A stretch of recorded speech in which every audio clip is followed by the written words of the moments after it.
3 disturbing true parenting horror stories.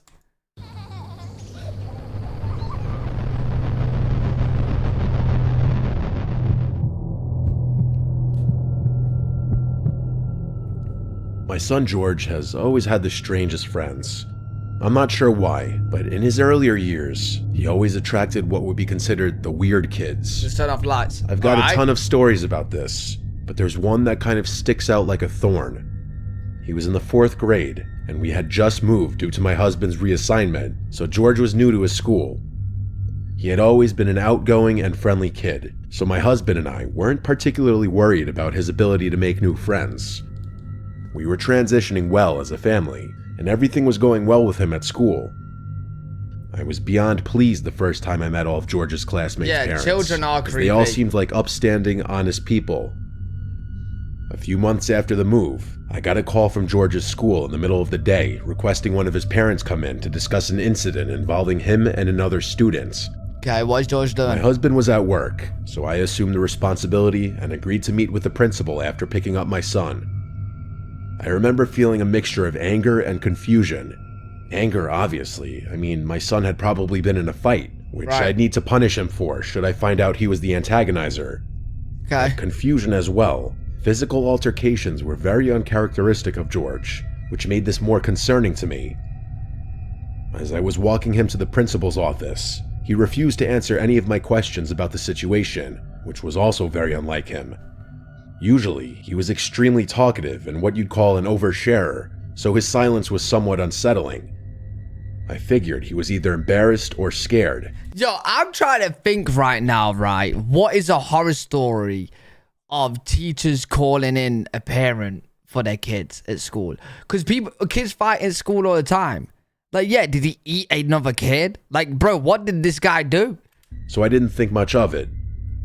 The principal asked that George sit in the waiting room outside his office, so that's where I left him.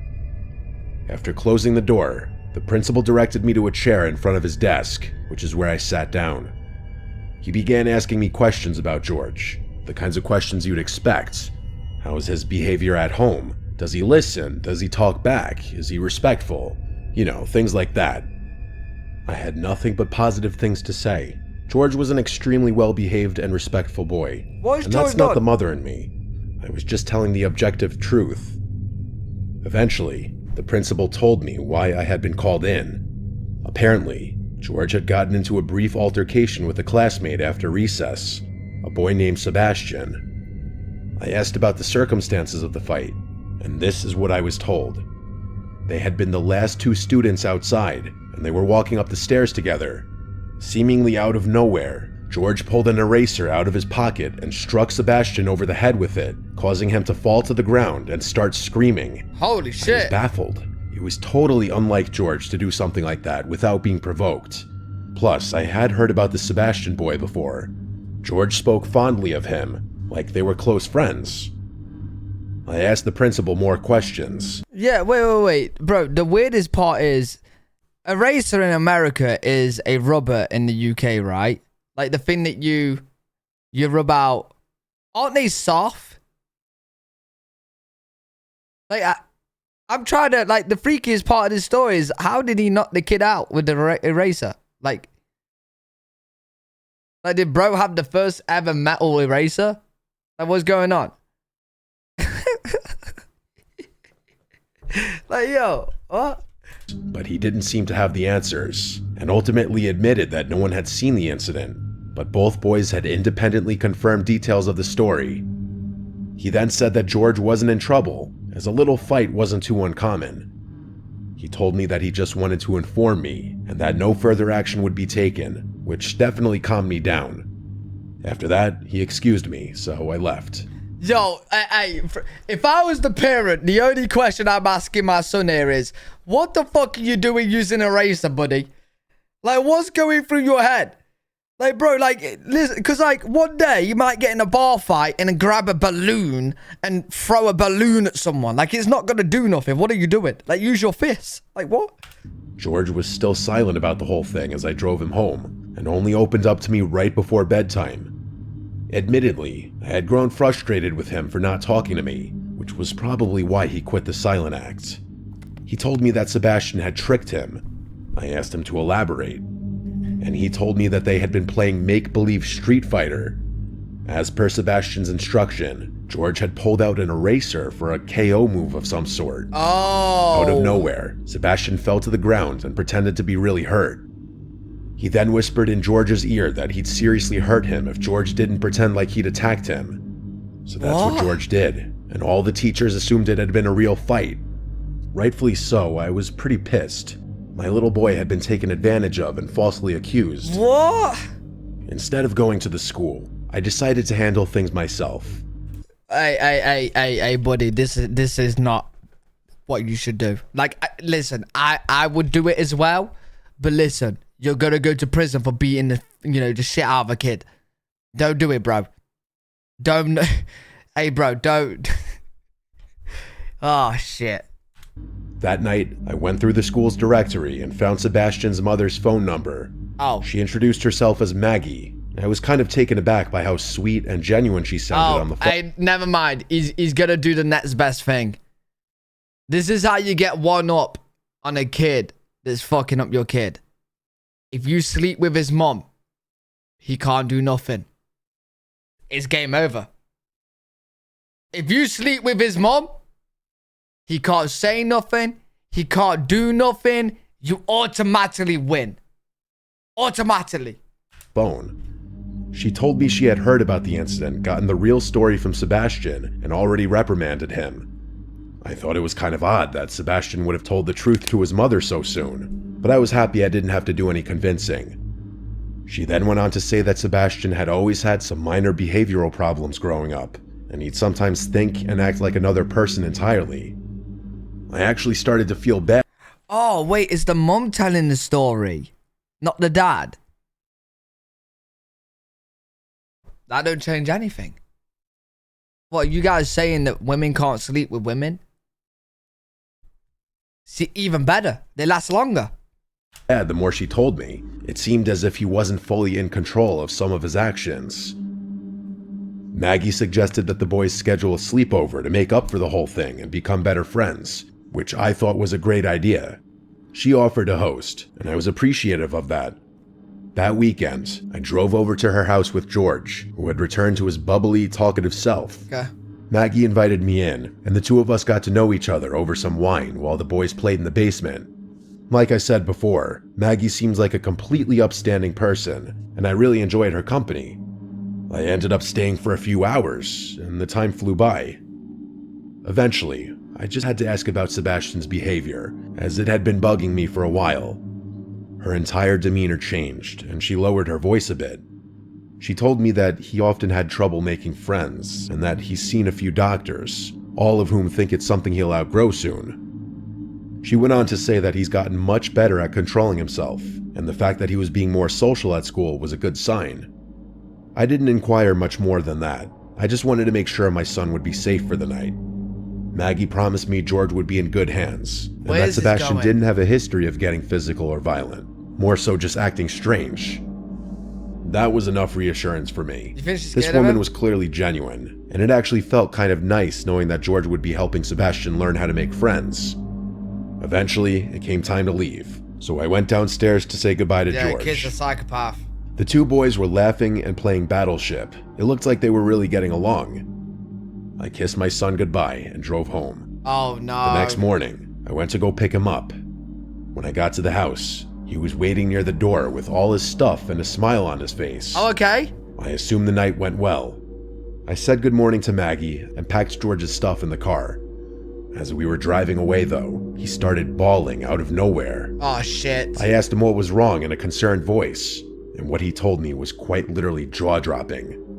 George said that everything was going well until it came time to go to sleep. The boys had set up their sleeping arrangements in the basement, 2 air mattresses side by side. Everything seemed normal when they went to bed. But at some point in the night, George woke up. He wasn't sure why at first. Then he heard something. Whispering. No, yo, don't do that. Don't do that. Don't do that. Don't do that. I don't like that. Listen, I've turned off my lights, and I'm the only one awake in this house right now. Don't do that, please. Don't do that, please. I feel like I'm home alone. Don't put the whispers in my head. It was coming from the bathroom. The door was slightly open, and there was a strange flickering light inside, not like a regular bathroom light. As George described it, it seemed more like a candle light. He listened closer and realized it was Sebastian talking. But he wasn't just talking, he was having a full conversation. Yo, bro's a fucking wit. Yo, get out of that house now. I know you're a kid, just run, bro. Bro's a psychopath. He's a fucking psychopath. Get the fuck out of here. George thought maybe he was on the phone or something, but the more he listened, the weirder it got. Sebastian wasn't calling himself Sebastian. He was calling himself Mr. Jim. George felt frozen. It was like Sebastian thought he was someone else, and he wasn't talking to anyone, just the mirror. Then the candle went out. Everything was dark again. George squeezed his eyes shut, pretending to be asleep. A long time passed, and then he heard the bathroom door creak open. Oh my god, why did I think that was my bathroom door? Oh my fucking god. I don't like these sound effects, bro. Actually, they're tripping me out. His stomach dropped and he heard whispering again. This time, right above him. It went on for a while. George didn't understand the words. It didn't even sound like English. He just lay there, too scared to move. Eventually, Sebastian went back to bed like nothing happened. In the morning, he was totally normal again. George didn't dare ask him about it. When George told me what happened, I was... Yo, I'm telling you right now, chat, is this fair? Is this fair, what I'm about to say? If Sebastian was my kid, I'm sending him away. I know where. I don't know what country. I know what family. I know where he's going. I'm sending him away. Is that bad? Chat. Is that bad? He needs help? Well, if he's not in my house, sure. I at that point, I don't care where he goes.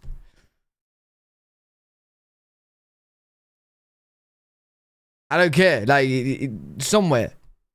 No, he's just not being in my house, bro. He's not being in my house. Mental hospital? Does he live there? Like, if I send him to a mental hospital, does he live there? Like, he's there forever? Like, he's there? He's gone. Because if that... I'll send him there, bro. Yeah? I'll send him there. I'll send him there. I'll send him there. Horrified. My gut told me this wasn't just a case of childhood imagination. Something was wrong. I didn't know what to do, but I knew I had to tell someone. I called Maggie first. At first, she laughed it off, saying Sebastian has always been a creative kid. But as I pressed her, her voice faltered. Speaking of sending kids away, Lou, when are you getting that P.O. box? Yo, if one of you guys actually sent me a kid, bro,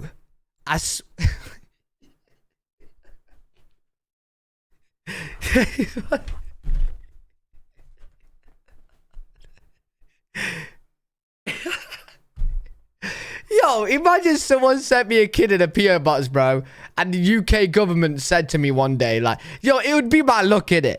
They would say, well, since it was, like, legally sent, it's now your kid, you can't get rid of it.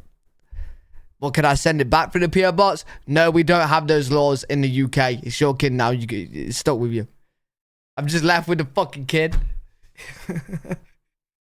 Eventually, she admitted that his so-called behavioral problems were more serious than she let on. One psychiatrist had even suggested he was showing signs of multiple personality disorder. They had already moved twice before, she told me in a hushed tone, because Sebastian had been kicked out of school. He needs serious help. I was stunned. Furious even. Why the hell hadn't she told me this before? Why would she put my son in danger like that?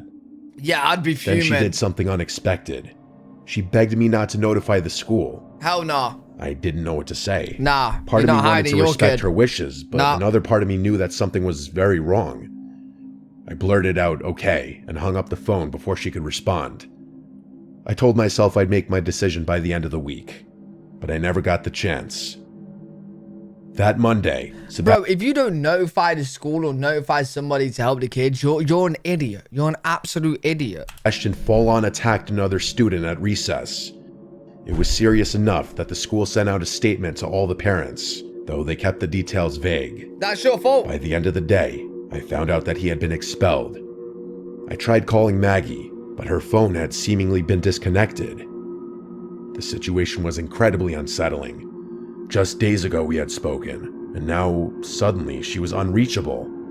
I didn't even know what I wanted to say to her, just that I wanted to say something. There were no other numbers or emails in the school directory, just that one number that was now disconnected. A few days later, the curiosity got too overwhelming, so I bit the bullet and drove to her house. When I arrived, it was completely vacated. No moving trucks, no sign of a rushed departure, just gone. It didn't make sense. How could they have left so quickly? I tried looking them up, searching for any trace of them online. I found nothing. No forwarding address, no mention of them anywhere. It was like they had never existed at all. That was a long time ago, and George wasn't too badly affected by it. In all honesty, I think he's mostly forgotten about it. Aliens. I haven't, though. I often think about what could have happened to my son that night in that basement, or what kind of things that kid Sebastian has been doing since. Well, I can't lie. I don't want to call you an idiot, yeah? But you're a bit of an idiot anyway. Shall I tell you why? She let her son stay overnight with a son that beated her son up. No, they did a fake fight and he whispered in her son's ear, "You better pretend to fake fight or I'm gonna knock you the fuck out." Yeah, if someone told me that, I ain't letting them have a sleepover. I ain't letting them have a sleepover. The fuck? You mad?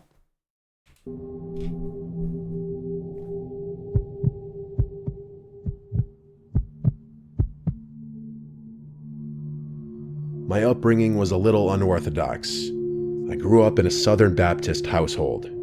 The kind where we didn't believe in ghosts, but were absolutely certain about demons.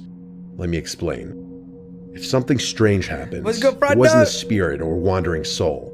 It was something darker, something biblical. I never fully bought into it, but the message was drilled into me from a young age. Rejecting demons meant rejecting scripture itself. My mother, though, was different. Faith was optional for her. She wasn't atheist or agnostic, just indifferent. She'd say things like, "God and I have an understanding," whenever I pressed her about church. While I leaned into religion as a source of structure and stability, she drifted further from it. It was one of the many things that widened the gap between us. I won't sugarcoat it. My mother struggled with addiction, mental health issues, things she never wanted help for. Some days she was functional, others she was downright insane. I tried not to take it personally, but it was hard. Looking back, she definitely had schizophrenia or some kind of adjacent condition. But before you say anything about my family being neglectful of her mental health, it was a different time back then. One afternoon, I had a nightmare so vivid that I still remember every detail to this day. In the dream, I was lying in bed when my mother stormed into my room, screaming in a fit of rage. She grabbed me by the wrist and started shaking me violently. I woke up in a pool of sweat, my body still rigid with fear. But before I could shake off the dream, it happened again. Except this time, I wasn't asleep. The door barged open, and there she was, just as she had been in my nightmare. Same expression, same unhinged anger, same words. It was like the dream had been some kind of prophecy. I barely managed to push her off and yell for her to stop. Yo, this is terrifying. And then it was over. She left as suddenly as she had entered, and when I confronted her the next morning, she had no memory of it. She seemed... Yo, I'm sorry, Mum. If my mum did that to me, I'm packing my bags, I'm gone. I don't even care what age I am. At that point, bye, Mum. Bye. Confused, even a little hurt that I was so shaken. That's scary. I told myself terrifying. It was a coincidence, some bizarre overlap between my subconscious and her moods, but part of me wondered if it was something worse. A few weeks later, I heard her screaming from the backyard. It was a strange sound, not a panicked scream or even a distressed one. The scream sounded more excited. Okay. I don't even know if that makes sense. She found a That's dog? the best way I can describe it. I rushed outside and froze at what I saw. My mother was standing in the yard, grinning, holding a massive 7-foot-long snake in her bare hands. That was terrifying enough on its own. Yo, but Mom's there's something crazy. you don't know, which made it even worse. Mom's fucking crazy. My mother had a lifelong phobia of snakes. She couldn't even look at them on TV without recoiling. Well, not anymore. But there she was, gripping one like it was a toy. She said, "Come here," and motioned for me to grab the snake. I took a step back, shaking my head. I literally said, "Mom, what the hell?" But the look in her eye told me she couldn't even understand the words I was saying. She just smiled wider and tilted her head like she was trying to scare me. I couldn't deal with it. I turned and ran back inside, slamming the door behind me. My heart was pounding. I peeked out the window and saw her still standing there, holding the snake like an offering. Oh. Eventually, she let it slither onto the ground and walked back inside as if nothing had happened. Later, when I asked her about it, she shrugged like I was making it up. She told me I must have had a strange dream and refused to entertain me when I continued to ask about it. That was nothing compared to what I'm about to tell you, though. That winter, my church held an overnight lock-in. I was relieved to go. Church was my escape, a place where I could be around predictable, normal people. My mother dropped me off completely sober and even kissed my forehead before driving away. At around 4:30 a.m., just as we were settling into sleep, a loud knocking echoed through the chapel. We all sat up, glancing at each other. The knocking moved, traveling. Wait. Why are you at the church at 4:30 a.m. awake?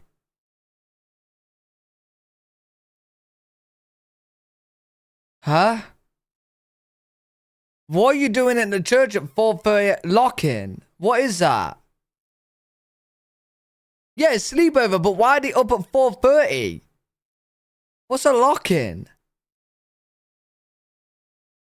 It's like a church sleepover? But why are they up at 4:30, bro? Into sleep.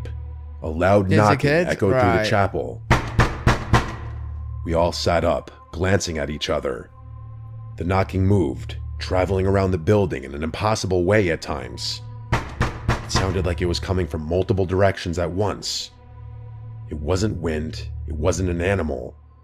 It was rhythmic, circling the chapel like someone this is or horrible, something was man. trying to break in. This is fucking horrible. The pastor, the only one with a key, was asleep in his office. This is crazy, Hadn't heard Mom. a thing. I ran to wake him, and as soon as he stepped into the chapel, the knocking stopped. He opened the front doors and literally stumbled back in fear. Standing there, barefoot and sweating in the freezing air, was my mother. Her clothes were disheveled, and her hair was dripping with sweat. Her lips were moving, but I couldn't hear what she was saying. She's on drugs. She didn't acknowledge the pastor. Her eyes locked on me immediately. A slow, unsettling smile stretched across her face as she walked toward me. I wanted to run. The pastor tried to hold me back, whispering, "Stay here." But I felt completely powerless, like I had no choice but to go with her. Oh my god. I climbed into the car. Hey, yo. She's obviously not a demon because she's gone to the church. Don't demons avoid the church? So your mum's on drugs, mate. She's fucking crazy. Hey, bro, you need to put yourself up for adoption. I don't know how that can work, but you need to figure out how to go. Afraid that she was going to do something, but she didn't. The drive home was silent.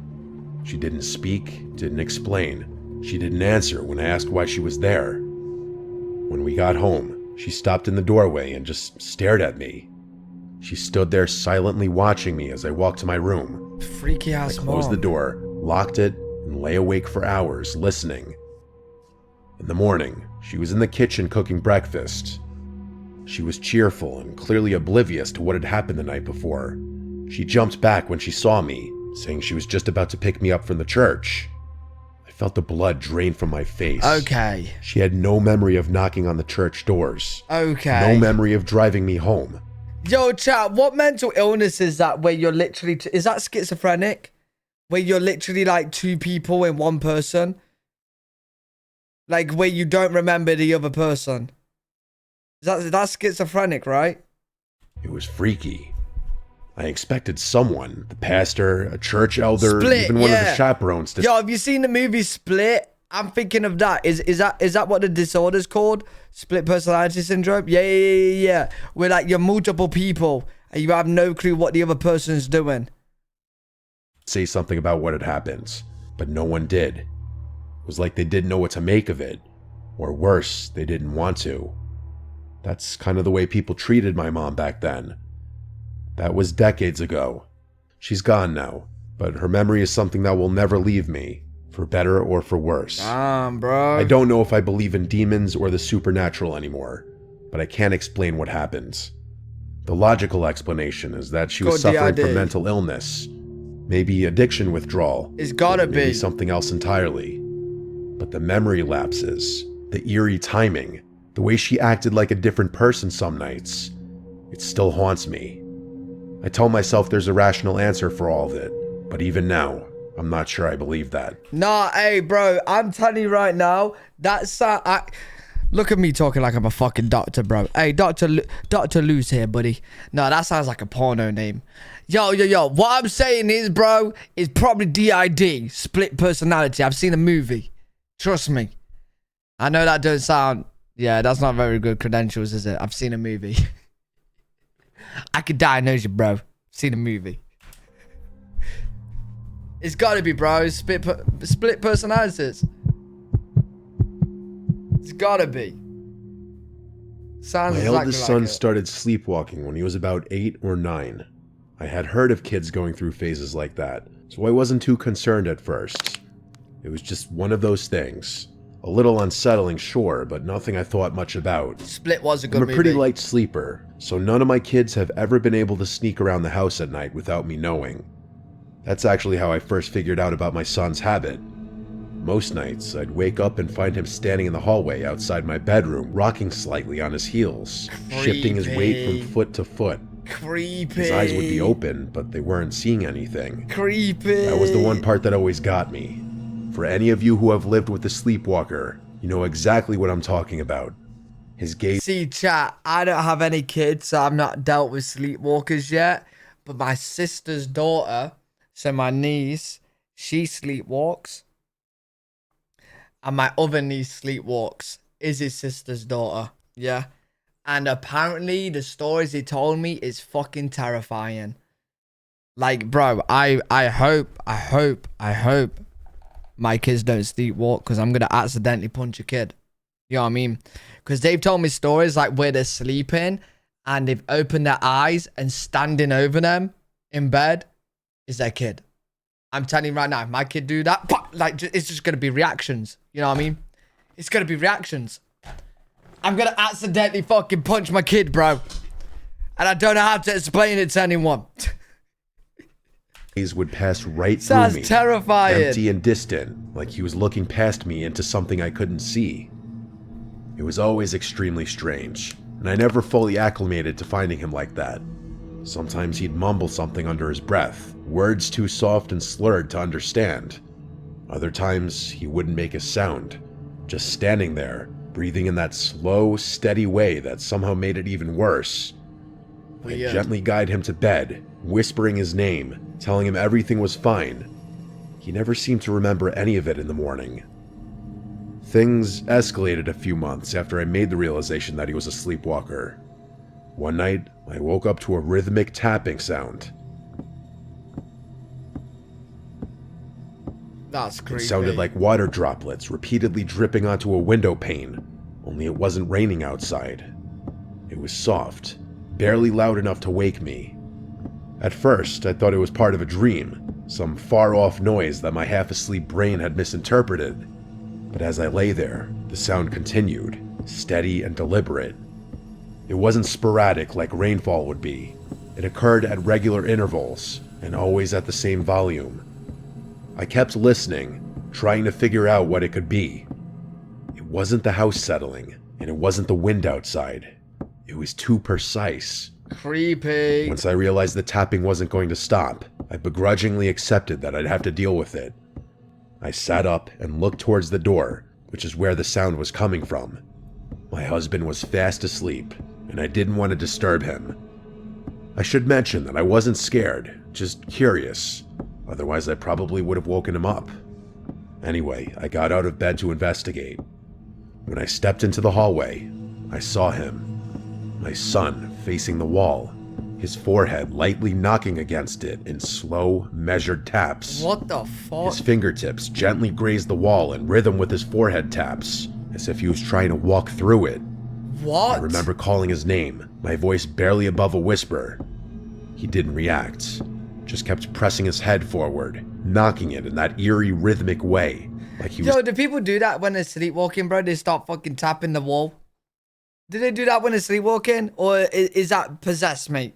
testing something, like he was trying to push through. I stepped closer, but right before I was about to intervene, I hesitated.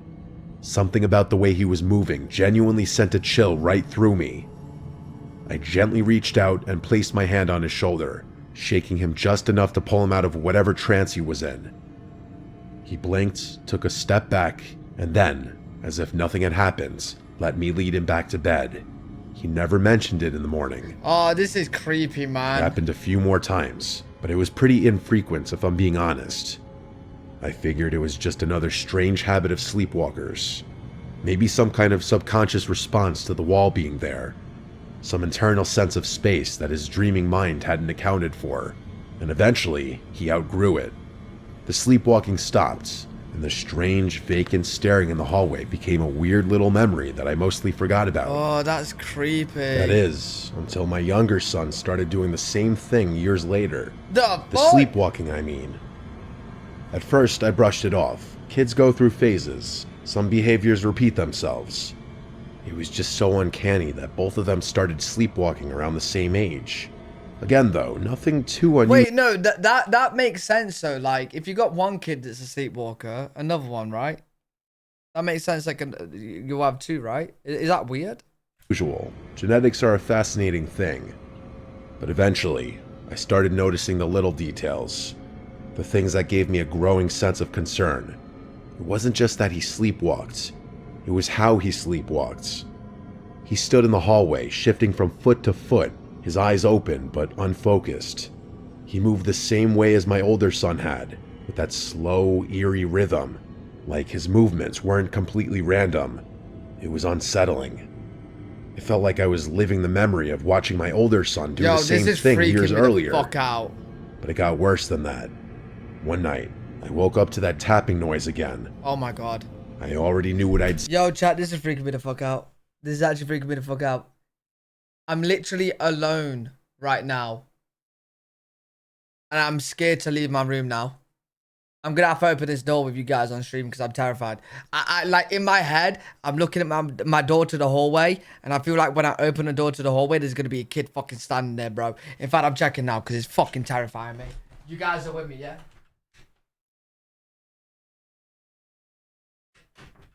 Okay. Yo, it's freaking me the fuck out. See before I stepped into the hallway, and I was right. There he was, forehead pressed to the exact same spot, knocking against the wall like he was trying to step into something that wasn't there. Oh my god, what was that? It was the exact same behavior my older son had exhibited all those years ago, from the forehead taps all the way down to the way his fingers brushed against the wall. I called his name. Nothing. I touched his shoulder. Nothing. He just kept knocking, his small body swaying slightly, lost in some deep, unreachable place. Does say that. And that's when it hit me. He had never seen his older brother sleepwalk. At least not that I know of. His brother hadn't done this in years. There was no reason for him to exhibit the same exact behavior. Not just the wandering, but the standing, the tapping, the eerie, misplaced urgency of it. I don't know why, but that thought made me feel sick. After some badgering, I eventually snapped him out of his trance. I guided him back to bed and tucked him in like I had done so many times before, trying to tell myself that it was just one of those things. And then, just like his brother, he outgrew it. Just like that, no more. Yo, just like that, I ain't having another kid. Bro, if that was happening to my kids, every single one of them, I ain't having more. I ain't having more. They're not all going around headbutting the walls, man. They're gonna end up bringing the house down. Sleepwalking, no more tapping. He had no recollection of it either. For years, I didn't think about it. In all honesty, I had forgotten about the whole thing, but there's a reason I'm writing this now. My sons are away at college now, and the house is a lot quieter than what I'm used to. You've had another kid? Because of that, my husband and I have to find new things to occupy some of that downtime with. Don't tell me your fucking husband's doing it. A few weeks ago, we decided to renovate the house. The house is pretty old, and we've lived in it long enough that we've decided to change things up. New floors, new paint, some fresh updates to make the place feel new again. It was all minor work, nothing too intensive. We were stripping the old wallpaper when we noticed something underneath. Wait, what? At first, I thought it was just some old backing or maybe a weird stain, but as we peeled more away, my breath caught. It was an old, antique-style mirror. A mirror that had been covered for some reason. Okay. My first thought was, why the hell would someone cover a mirror instead of removing it? I felt ridiculous, standing there staring at a piece of glass like it was going to do something, but I couldn't help but feel like we weren't supposed to find it, like it had been sealed away for a reason. And that's when I realized the mirror was positioned in the exact spot on the wall that my sons had been bumping into all those years ago. Yeah, that's weird. The memories came flooding back, and I stood there in shock. There was no logical reason they should have known it was there. They couldn't have. And yet, somehow, they had. Yo, that's Both of fucking them weird, had bro. independently been trying to walk into something that was impossible to see through the wallpaper. Forget about the fact that they were unconscious. I immediately got rid of that mirror, but I'm still pretty freaked out by the whole thing. Wait. I'm confused by two things. Yeah. One, you'd think the mirror would be broken because they've been headbutting it for so long. Yeah. And two, wouldn't you feel a mirror against the wall from just wallpaper? Wouldn't you be able to see the outline and shit of it or nah?